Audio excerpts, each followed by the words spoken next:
Estimado, revisemos la solemne número 2. Pregunta número 1. Mujer de 32 años consulta por episodio recurrente de malestar intenso, aparición súbita sin desencadenantes. Durante estos episodios experimenta palpitaciones, sudoración, sensación de ahogo, miedo intenso a morir. Los episodios duran 10 minutos, ocurren 4 veces en el último mes. Una crisis de pánico. ¿Cuál es el criterio temporal mínimo requerido para el diagnóstico? La alternativa correcta es la A, al menos un ataque de pánico seguido de un mes de preocupación por futuros ataques. Es decir, solo la crisis de pánico no es un diagnóstico de un trastorno de pánico, requiere la presencia de los otros criterios que presenta el DSM, que en este caso están puestos ahí como la preocupación por los futuros ataques.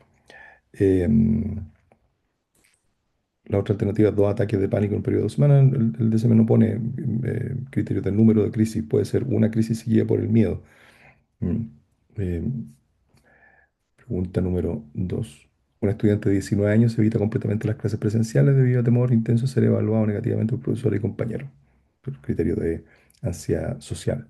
Refiere que incluso pensar en participar en la clase le genera palpitaciones, sudor. Ha optado por modalidades de estudio completamente virtuales para evitar la exposición social directa. ¿Cuál es el factor de riesgo más consistente asociado con el desarrollo de trastornos de ansiedad social?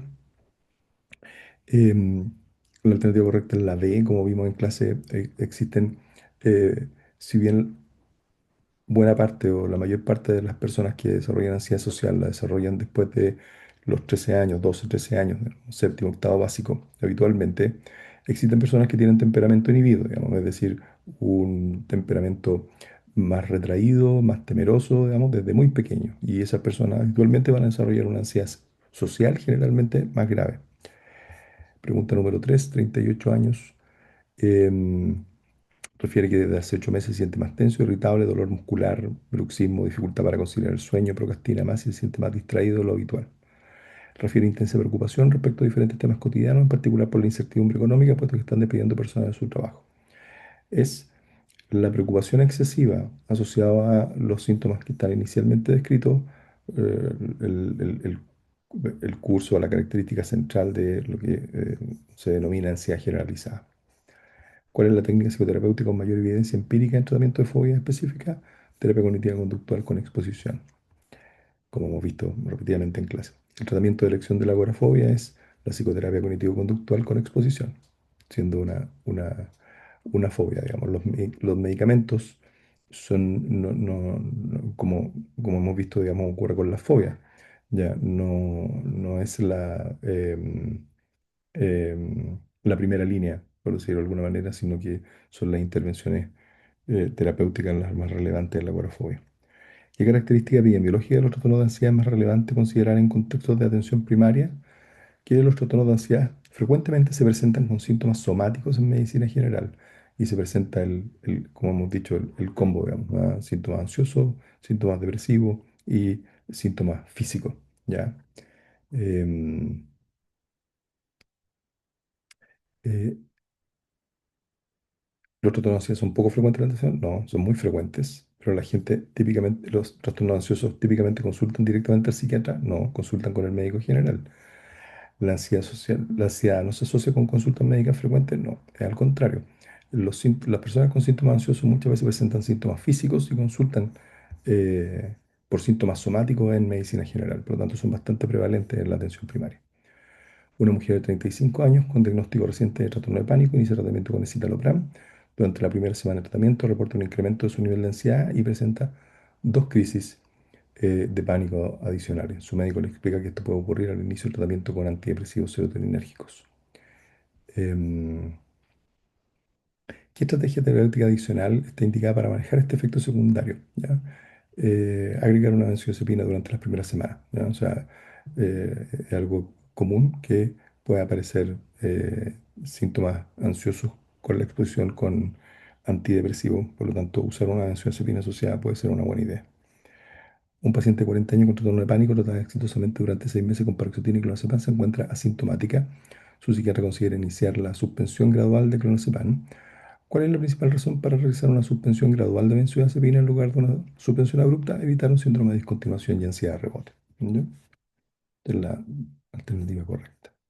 Hombre de 45 años con trastorno de pánico desde hace 8 meses ha logrado controlar las crisis espontáneas con tratamiento farmacológico, sin embargo continúa evitando lugares concurridos como centros comerciales, transporte público, estar lejos de su hogar sin compañía. Esta conducta de evitación limita significativamente su vida social.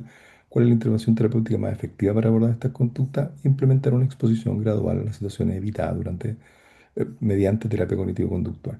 ¿Ya? La evitación, no sé, no, los antidepresivos, las benzodiazepinas, tienen una acción limitada sobre estos aspectos fóbicos. ¿Mm? E indicar reposo y evitar lugares que incrementen la ansiedad, eso promueve más ansiedad, digamos, ¿ya? Entonces lo que hay que hacer es exposición. ¿Ya? Una mujer de 26 años consulta por episodios recurrentes de palpitaciones, sudoración y sensación de falta de aire, que aparecen exclusivamente cuando debe hablar en público o asistir a reuniones sociales. ¿Ya? Es decir, presenta una crisis tipo pánico, ¿ya? En situaciones sociales. ¿Ya? Entre estos episodios se siente relativamente tranquila en la vida cotidiana. O sea, si no tiene que exponerse a una actividad social, esto no pasa. Evita situaciones de exposición social debido al temor de experimentar estos síntomas frente a otros. ¿Cuál es el diagnóstico más probable? Ansiedad social con crisis de pánico. ¿Ya? O sea, aquí las crisis de pánico son parte eh, son parte de la ansiedad social, ¿ya? No parte de un trastorno de pánico probablemente. Una estudiante de medicina de 24 años presenta su primera crisis de pánico durante una guardia nocturna en urgencia. Experimenta palpitaciones intensas, sudoración, temblor, sensación de realización durante 15 minutos. Se encuentra muy preocupada por lo ocurrido y solicita evaluación psiquiátrica. ¿Cuál es la conducta más apropiada? Em, La conducta más apropiada en este caso es proporcionar psicoeducación y reevaluar un seguimiento para confirmar el diagnóstico, ¿ya? O sea, esta es una crisis de pánico y en ese sentido, una crisis de pánico en el contexto de un turno o de privación de sueño, etcétera, digamos, es algo que puede ocurrir. Y no necesariamente significa que uno va a desarrollar un trastorno de pánico, ¿ya? Por lo tanto, probablemente el realizar psicoeducación y evaluar sea una buena medida, digamos, antes de iniciar un tratamiento completo para el trastorno de pánico, eh, o solicitar otras evaluaciones, dado que el cuadro es bastante claro, ¿ya? ¿Cuál es la prevalencia aproximada del trastorno de pánico? 2 a 4%, como lo vimos en clase. ¿Cuál de las siguientes benzodiazepinas tiene una vida media corta y mayor potencial de ansiedad de rebote? Alprazolam. ¿Ya? Las benzodiazepinas más usadas en el trastorno de pánico son clonazepam y clonazepam, que tienen vidas medias, ¿ya? Y en ese sentido menos riesgo de ansiedad de rebote. ¿Cuál es la principal ventaja de iniciar un tratamiento con IRS en dosis bajas, mitad de la dosis estándar en pacientes con trastorno de pánico? Evitar el incremento transitorio de la ansiedad que puede ocurrir al inicio, como veíamos en una pregunta anterior. En el contexto del trastorno de pánico, ¿qué término describe el miedo persistente a tener nuevas crisis de pánico? Ansiedad anticipatoria. ¿Ya? Agorafobia es temor a los lugares abiertos, lugares con mucha gente donde escapar puede ser muy difícil. Hipocondría es un término que ya no se ocupa, que tiene que ver con la percepción excesiva y preocupación excesiva frente a síntomas somáticos. Y fobia interoceptiva puede ser una manera particular, digamos, de denominar la excesiva atención a los síntomas somáticos propios del trastorno de pánico. Pero el término que hemos utilizado en clase es ansiedad anticipatoria. ¿Cuál de los siguientes síntomas no está incluido en la lista de 13 síntomas característicos de crisis de pánico? Cefalea. ¿Ya? Parestesia, de realización, miedo a morir, digamos, son parte de los trastornos, así, de los síntomas ansiosos súbitos que se presentan en la crisis de pánico. ¿Cuáles de las siguientes afirmaciones describe mejor la diferencia entre una crisis de pánico situacional o motivada de una inmotivada? Es que las situacionales ocurren en respuesta a un desencadenante identificable. Ya una persona que tiene agorafobia, que tiene que ir al supermercado, a un mall, a un metro, etcétera, presenta una crisis de pánico, típicamente eso es una crisis situacional. ¿Ya? Un hombre de 35 años con trastorno de pánico diagnosticado hace 3 años ha tenido múltiples intentos de suspensión de clonazepam 2 miligramos al día, dividido en dos dosis, o sea, 1 miligramo en la mañana, 1 miligramo en la noche, sin éxito. Cada vez que intenta reducir, presenta irritabilidad, insomnio, ansiedad y reaparición de las crisis en 2 a 3 días. ¿Cuál es la estrategia más apropiada para facilitar la suspensión exitosa de la benzodiazepina? Hacer una reducción muy gradual, muy lenta. Simplemente, ¿ya? O sea, cada vez que una persona está con un medicamento en el largo plazo, ¿cuánto es el largo plazo? Digamos, va a depender de la sustancia, pero probablemente más de 6 meses, digamos, uno considera de que efectivamente va a requerir una reducción progresiva y gradual. particularmente con las benzodiazepinas, hay que tener cuidado. Entonces, para que resulte, hay que disminuirlo muy, muy lentamente y hacer bajas, digamos, eh, en periodo, digamos, de 2 a 4 semanas con supervisión. Una mujer de 33 años en tratamiento de trastorno de pánico con sertralina 150 miligramos y clonazepam 1,5 reporta remisión completa de las crisis durante 8 meses. Sin embargo, continúa evitando conducir autopista, ir al cine, entrar al ascensor, viajar en avión. Reconoce que estas habitaciones limitan su vida, pero prefiere no arriesgarse a tener una crisis. ¿Cuál es el componente del trastorno que no está siendo adecuadamente tratado en el paciente? La agorafobia con conductas de evitación. ¿Ya? O sea, el paciente tiene tratado su pánico, la crisis de pánico, sin embargo, está limitada por la agorafobia principalmente. ¿Ya? Y eso probablemente eso está amplificado por una evitación sostenida. Por lo tanto, lo que hay que reforzar son las conductas de exposición progresiva. Una mujer de 29 años con diagnóstico reciente de trastorno de pánico ha presentado 5 crisis en las últimas 3 semanas. Inicia tratamiento con escitalopram 10 miligramos. Durante la evaluación expresa gran temor a tener nuevas crisis y pregunta si puede llevar algo para tomar en caso de emergencia, si siente que va a tener una crisis. Su médico considera indicar clonazepam como parte del tratamiento inicial. ¿Cuál es el principal argumento para indicar clonazepam en dosis regulares a horario en lugar de necesidad SOS durante la fase inicial del tratamiento?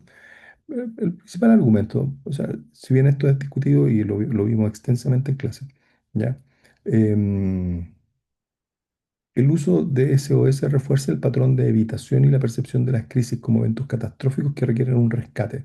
Y en ese sentido hay que reasegurar a las personas, decirles que el pánico en sí mismo no es un evento peligroso, es un evento ingrato, desagradable, que puede generar mucho malestar, pero es autolimitado y no es en sí mismo peligroso, ¿ya? Y que, por lo tanto, si uno tiene una crisis mientras está en tratamiento, ok, va a tener una crisis, lo que tenemos que ver es si eso va reduciéndose en frecuencia e intensidad. Obviamente pueden haber crisis que efectivamente el paciente enfrente con mucha angustia y desee consultar en la urgencia. Si eso es así, probablemente o no es una mala práctica, digamos, que el paciente pueda usar una benzodiazepina. ¿Ya? Si es que está pensando en ir a la urgencia, probablemente es mejor que se tome la benzodiazepina en su casa. En la urgencia van a hacer lo mismo, ¿ya? Pero eso debería ser excepcional, ¿ya? O sea, en ese sentido el paciente debiera ser indicado la benzodiazepina en horarios regulares, no SOS como lo evaluamos en clases, lo vimos en clase. Paciente de 31 años consulta por primera vez al psiquiatra después de 8 meses de evolución de un cuadro de trastorno de pánico. Refiere episodios súbitos de palpitaciones, sudoración, sensación de muerte que ocurrían sin motivo aparente, preocupación constante, cuándo ocurriría el próximo episodio y prestar excesiva atención a las sensaciones corporales, dejó de ir al supermercado sola, etcétera, etcétera. ¿Cuál representa mejor esta evolución natural típica del pánico? ¿Ya? Como vimos, primero crisis motivada, ansiedad anticipatoria. Posteriormente, crisis situacionales en relación al miedo que desarrollé frente a las cosas que yo espero que me puedan producir pánico y temor a estar en lugares donde tener una crisis de pánico pueda ser peligroso o pueda yo sentir que pueda ser peligroso o donde yo me pueda estar sintiendo incómodo. A veces no necesariamente con la idea en la cabeza de que pudiera tener una crisis de pánico, pero me empiezo a sentir incómodo en lugares como el supermercado, el mall, etc. ¿Ya? Así que esa es la secuencia usual. Hombre, 34 años con trastorno de pánico, 6 meses de evolución, presenta crisis motivadas frecuentes, ya, muy frecuentes, 8 días por mes. Ansiedad anticipatoria intensa que ocurre el 60% del día, ha comenzado a evitar el metro, su psiquiatra le indica citalopram. Em, ¿Cuál es el objetivo principal del tratamiento de los inhibidores de la recaptura de serotonina en el trastorno de pánico? ¿Ya? Como vimos, hay aspectos que andan mejor con inhibidores de recaptura y hay otros aspectos que andan mejor con terapia. En este caso, digamos, los medicamentos tienen que ver con reducir la frecuencia y la intensidad de las crisis de pánico, principalmente las inmotivadas y la ansiedad anticipatoria. ¿Ya? Eliminar la agorafobia, no, la agorafobia, las fobias en general, se rel- el principal componente terapéutico tiene que ver con la exposición. Proporcionar alivio inmediato en las crisis agudas, no, eso hacen las benzodiazepinas. Las benzodiazepinas actúan inmediato, los IRS, los antidepresivos, digamos, esta clase de medicamentos demoran en actuar. Prevenir el desarrollo de una depresión comórbida exclusivamente, no. También eventualmente podrían prevenir un episodio depresivo, digamos, en relación al pánico, pero no eso es lo principal, ¿ya? Por lo tanto, es la C. Una mujer de 27 años consulta por trastorno de pánico de inicio reciente, 6 semanas con crisis frecuentes, 2 a 3 por semana, ansiedad anticipatoria, Su psiquiatra le indica tratamiento de sertralina 50 miligramos y clonazepam 0,5 cada 12. Le explica a la paciente los objetivos del tratamiento. ¿Cuál es el objetivo terapéutico principal de agregar clonazepam al inicio? Como ya lo hemos visto en otras preguntas, proporcionar control rápido de la ansiedad, mientras el inhibidor de la recaptura alcanza su objetivo terapéutico completo. ¿Cuál de los siguientes factores perpetúa más frecuentemente el trastorno de pánico? La evitación de las situaciones o lugares que puedan provocar la crisis, ¿ya? Y en ese sentido hay que indicarle a las personas, como decíamos en clase, vida normal, ¿ya? Según lo revisado en clase, ¿cuál es el síntoma central del trastorno de ansiedad generalizada? La preocupación excesiva. La tensión muscular, la inquietud, la irritabilidad son síntomas, pero son inespecíficos, ocurren en muchos otros trastornos, puede ser propia de la ansiedad en general, pero la preocupación excesiva es lo que define el trastorno de eh, em, ansiedad generalizada. Mujer de 28 años consulta por presentar desde 3 semanas, ánimo elevado, energía, verborrea. Su familiar refiere que duerme solo 4 horas diarias, sintiéndose descansada. Ha iniciado múltiples proyectos simultáneamente y se muestra más sociable. Tiene una exaltación del ánimo. La paciente mantiene su rendimiento laboral y continúa cumpliendo sus responsabilidades. ¿Cuál es el criterio que permite distinguir este cuadro como un episodio hipomaníaco en vez de un episodio maníaco? Como vimos en clase, manía y hipomanía se definen igual. Hay una pequeña diferencia que tiene que ver con los números de días, pero no es la diferencia más importante, ¿ya? La diferencia más importante tiene que ver con la ausencia de deterioro funcional, ¿ya? O sea, en este caso, digamos, de que em, lleva 3 semanas, ¿ya? Esto podría ser una hipomanía o una manía. ¿Qué es lo que hace la diferencia? La diferencia la hace la ausencia de un deterioro funcional importante.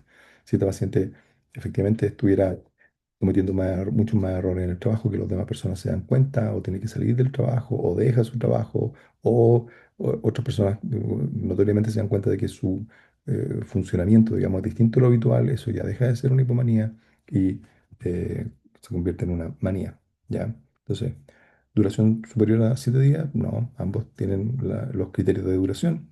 La ausencia de solo 3 síntomas en lugar de 4, no, eso no tiene que ver con esto, tiene que ver con otros aspectos de la definición de la manía. Y el estado de ánimo es principalmente elevado en lugar de irritable, no, la hipomanía también puede tener una exaltación solo irritable. Por lo tanto, es la ausencia del deterioro funcional. ¿Cuál es la principal diferencia conceptual entre el trastorno bipolar 1 y el trastorno bipolar 2? El trastorno bipolar 1 requiere solo un episodio maníaco para ser diagnosticado, es decir, uno hace una manía y eso es sinónimo de trastorno bipolar 1. Para tener diagnóstico de trastorno bipolar 2 es necesario tener hipomanía. Sin embargo, el trastorno bipolar 2, como hablábamos, es un trastorno esencialmente depresivo recurrente. Desde el punto de vista del criterio, efectivamente se le exige que tenga un episodio depresivo porque la hipomanía efectivamente es más difícil de diagnosticar, ¿ya? Y en la presencia solo de una hipomanía, muchas veces a uno lo pone en una situación de duda, digamos, de efectivamente si esto es una hipomanía o si es una variación del ánimo normal. Ahora, si además uno tiene depresiones, quiere decir que uno tiene un trastorno del ánimo y por lo tanto, bueno, certifica, digamos, de nuevo la presencia de un trastorno del ánimo. Esa es la manera que el DCM establece estos umbrales para hacer este tipo de diagnóstico, como lo vimos en clase. ¿Mm? Y por supuesto, nunca haber presentado una manía, porque eso es un trastorno bipolar 1. Mujer de 48 años consulta una vez después del fallecimiento de su esposo tras un cáncer. Refiere que experimenta episodios intensos de tristeza, principalmente cuando ve fotografías de él o visita lugares que frecuentaban juntos. En estos episodios puede disfrutar momentos con sus hijos y mantiene su autoestima. Cuando piensa en la muerte, sus pensamientos se centran en su esposo y ocasionalmente en reunirse con él. Mantiene su funcionamiento laboral, aunque con cierta dificultad. ¿Cuál es la característica clínica que mejora, apoya el diagnóstico de duelo normal en lugar de episodio depresivo mayor?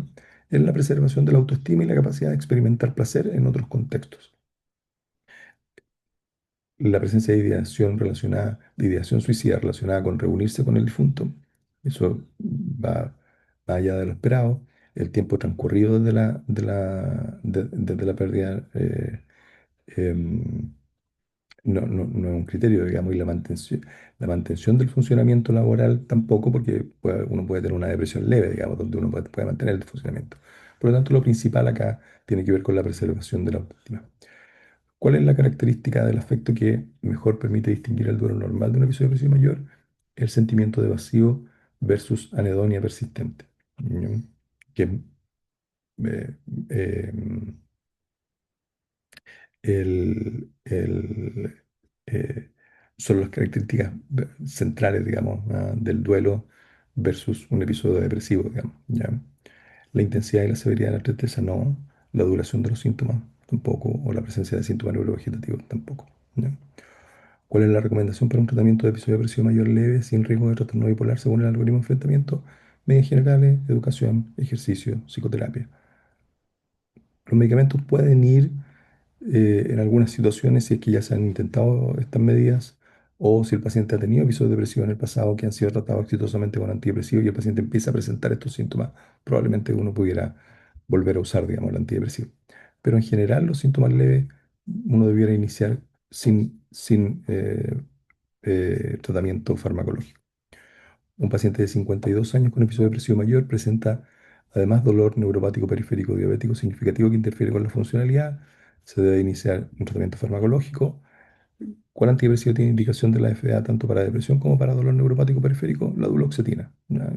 Los duales se estima que presentan acción sobre los síntomas dolorosos, pero duloxetina tiene las indicaciones para el tratamiento de síndrome doloroso crónico, fibromialgia y neuropatía periférica en el diabético.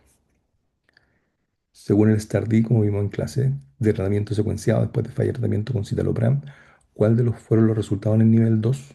Cuando se cambió de citalopram a sertralina, bupropión o venlafaxina, como vimos ahí, las tres ramas del estudio tuvieron similares resultados independientes del mecanismo de acción, lo cual habla de las dificultades de poder predecir el resultado del tratamiento en base solamente al mecanismo de acción. Según el COMET, que es otro estudio que vimos en clase, que tratamiento en pacientes graves que inician tratamiento con tres tipos de alternativas, digamos, para ver cuál es la mejor. Si es citalopram solo, es citalopram con bupropión o venlafaxina con eh, mirtazapina. Lo que se vio es que usar escitalopram en monoterapia es igual de eficaz que usar escitalopram con bupropión o mirtazapina con venlafaxina. Es decir, a pesar de que un paciente tenga una depresión grave, no hay ninguna razón para iniciar tratamiento con dos antidepresivos desde el comienzo. ¿Ya? Una mujer de 28 años con episodio depresivo mayor moderado inicia tratamiento con fluoxetina, 20 miligramos, a las 3 semanas presenta respuesta parcial, pero refiere a disminución significativa de la libido y anorgasmia, lo que le genera un gran malestar. La paciente solicita cambio de medicación, no presenta otros efectos adversos.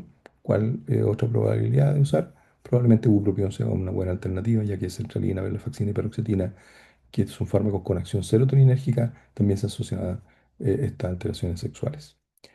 ¿Qué antidepresivos tienen mayor dificultad para suspender debido al síndrome de discontinuación?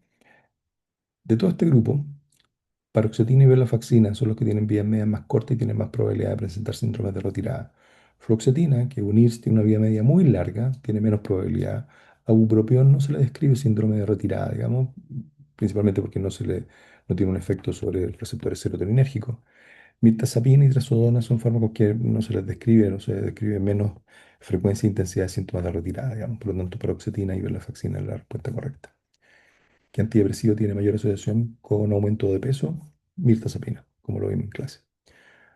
Mujer de 40 años, secretaria de centro médico, casada, dos hijos, ha estado en reposo durante un año tras ser diagnosticada con cáncer. Recibió tratamiento con cirugía, radioterapia, quimioterapia y sus tratantes indicaron que el proceso fue curativo. ¿Ya? Em, la paciente acude con usted consultando por síntomas ansiosos frente a la proximidad al reintegro laboral. Refiere síntomas físicos relacionados con la angustia, dificultades para dormir, expresa que no se siente preparada para volver a trabajar después de todo este tiempo, ya que percibe lentitud y queja cognitiva importante. ¿Cuál enfoque sería más apropiado para el manejo del reposo médico en esta paciente? Probablemente el enfoque más apropiado es fomentar la reincorporación progresiva al trabajo mediante un plan gradual, ya que la ansiedad por volver después de no haber estado tanto tiempo fuera, digamos, con todos los determinantes que ya hemos visto en clase, digamos, asociados a este tipo de situaciones, es natural que uno tenga miedo de volver. Por lo tanto, tener un plan y fomentar la reincorporación progresiva es lo más apropiado. Continuar el reposo hasta la remisión de los síntomas, no. El prolongar el reposo solamente hace persistir los síntomas o empeorarlos. Limitar la exposición al entorno laboral para evitar recaídas, no. Uno le puede indicar a la persona incluso que se acerque a su trabajo, que hable con personas de su trabajo, etcétera, que se exponga progresivamente. Postergar tratamiento psicológico hasta completar el periodo de reposo, no, no, no. Requiere tratamiento y apoyo, digamos, para volver a trabajar. Los trastornos de personalidad del clúster A se plantea que existen un espectro con trastornos relacionados a la esquizofrenia. El clúster A se refiere a trastornos esquizoide, esquizotípico y paranoide. Mujer de 21 años pésimas relaciones familiares con su padre, con su hermano, pelean frecuentemente e incluso llegaba a agredir a su madre. Presenta una relación muy intensa e inestable con su novio, con quien ha terminado de vuelta en varias ocasiones. En toda oportunidad ha intentado suicidarse y en la última de ellas con ingestión de benzodiazepinas. El diagnóstico más probable es trastorno límite de personalidad. Trastorno límite de personalidad, inestabilidad afectiva, impulsividad y dificultad en las relaciones interpersonales cercanas, como está descrito ahí. En pacientes, ¿qué tipo de tratamiento sería más eficaz? Típicamente terapia conductual dialéctica, DBT, es lo que se recomienda. Y una descripción, un paciente de 25 años vive con sus padres, trabaja esporádicamente en distintos trabajos, sin embargo nunca ha podido conseguir un trabajo estable ya que es considerado como ineficiente y extraño por sus compañeros de trabajo. Es marcadamente apático, no tiene amigos, en muchas ocasiones habla de espíritus malignos y brujas que lo persiguen y lo ponen en contra de él. Es decir, síntomas extraños, que no necesariamente configuran un delirio, digamos, ¿no? Pero son particulares. Por lo tanto, es más probable que el diagnóstico sea esquizotípico, trastorno esquizotípico de la personalidad, ¿ya? Que de nuevo está en un continuo espectral, digamos, con los trastornos psiquiátricos del área de la esquizofrenia. Un paciente de 52 años presenta su primer episodio depresivo hace 6 meses. Actualmente consulta en control tras 3 meses de tratamiento con sertralina 100 miligramos con mejoría parcial. A la entrevista, digamos, dirigida sobre episodios previos, niega antecedentes de manía, pero al consultar con su esposa, ella refiere que hace 5 años el paciente estuvo durante una semana excesivamente activo con múltiples proyectos, durmiendo poco, más conservador. O sea, le parece una sospecha, digamos, de una exaltación. Usted decide indagar más profundamente la posibilidad de trastorno bipolar. Señale 4 estrategias, como vimos en clase, para poder mejorar la capacidad de poder diagnosticar el trastorno bipolar. ¿Ya? Uno hace una entrevista extensa con un registro del ánimo, ¿ya? Obviamente eso requiere entrenamiento, requiere tiempo, ¿ya? Pero es lo que uno debiera hacer si tiene eso, digamos, ¿ya? Pero muchas veces no. El citar a familiares y preguntar a los familiares es una estrategia. Aplicar una escala de tamizaje como el MDQ puede ser una estrategia. Aplicar una escala del espectro bipolar para identificar factores de riesgo, como lo hicimos en clase, es una opción. Y derivar, ¿va? Enviarlo con alguien que sepa, un psiquiatra, digamos, para que descarte que tenga un trastorno bipolar. Son opciones. Con respecto a la diferencia de los objetivos terapéuticos entre trastorno bipolar y trastorno depresivo mayor, hablamos de que eran dos cosas distintas, digamos, ¿ya? El trastorno bipolar, condición altamente genética, ya, que consiste en la recurrencia de episodios donde el sello es la manía, pero son episodios de manía, de depresión, o exaltación y depresión, y lo central es la recurrencia. Y el objetivo es evitar la recurrencia en el largo plazo. Y para eso hay que dormir bien, evitar sustancias que desestabilizan el ánimo, como los antidepresivos, la marihuana, los corticoides, la isoletinoína, y usar estabilizadores del ánimo, como el litio y la motrigina. Episodio depresivo, trastorno depresivo mayor, por otro lado, se entiende desde el punto de vista del estrés y la diátesis. Son las personas que tienen depresión es una condición que tiene alguna carga genética, pero no tanto como el trastorno bipolar. Y efectivamente, dependiendo de la magnitud del estrés, ya, y de la magnitud de la vulnerabilidad o de la diátesis, va a ser la probabilidad que uno desarrolle un episodio, digamos. Y en ese sentido, el objetivo del tratamiento es salir de ese episodio, ¿ya? Salir de ese episodio a través de qué? De psicoterapia, ejercicio, actividad física, ciertos tipos de medicamentos, ¿ya? Como llamados antidepresivos, ¿ya? Es decir, en el trastorno bipolar, el tratamiento consiste en evitar la recurrencia, volver al estado,